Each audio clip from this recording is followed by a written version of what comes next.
When Time magazine selected Donald Trump as Person of the Year, it said he would be president of the, quote, divided states of America. This polarization can make it hard for people who are not like-minded to find common ground. Christina Quinn introduces us to a local company that is trying to help people bridge those gaps.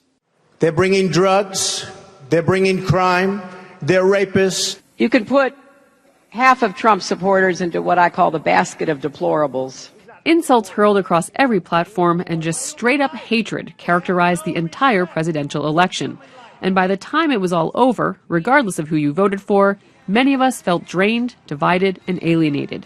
But over at Essential Partners in Cambridge, that's just another day at the office. Our mission is trying to help communities to have constructive conversations around very divisive issues that have resulted in stereotyping or demonizing or attacking. To do that, Essential Partners runs workshops made up of diverse people, faith leaders, teachers, and business people, to show them how to lead really difficult discussions, ones that don't end with people ripping each other's heads off. Maybe we can become clearer and have a better idea of how we might be able to work together on some issues, even as we know that we'll never work together on others. Dave Joseph would know. His team has worked with communities all over the world that have been torn apart by civil wars and interreligious conflict.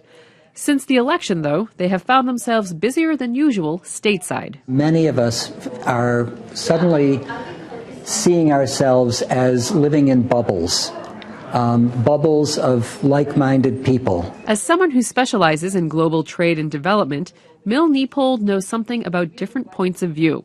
She's hoping to deepen her skills as a mediator, knowing she may need them as potential changes in trade policies by the Trump administration could impact her day-to-day interactions. If some of the U.S. laws around ending human trafficking, preventing child labor, and so on, if there were any weakening of those laws, other countries would take that as a cue to back off on implementing some of these laws. The Power of Dialogue workshop includes a lot of practice scenarios where participants lead structured dialogues, but also need to think quickly on their feet. What's important to you as a member of the PTO? In this round, participants are pretending to be on the phone with the PTO president of a rural town that has seen a large influx of immigrants and subsequent problems involving students.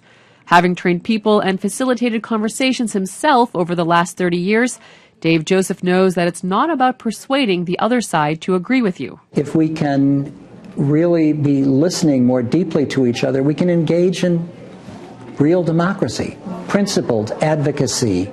One conversation at a time. Christina Quinn, WGBH News.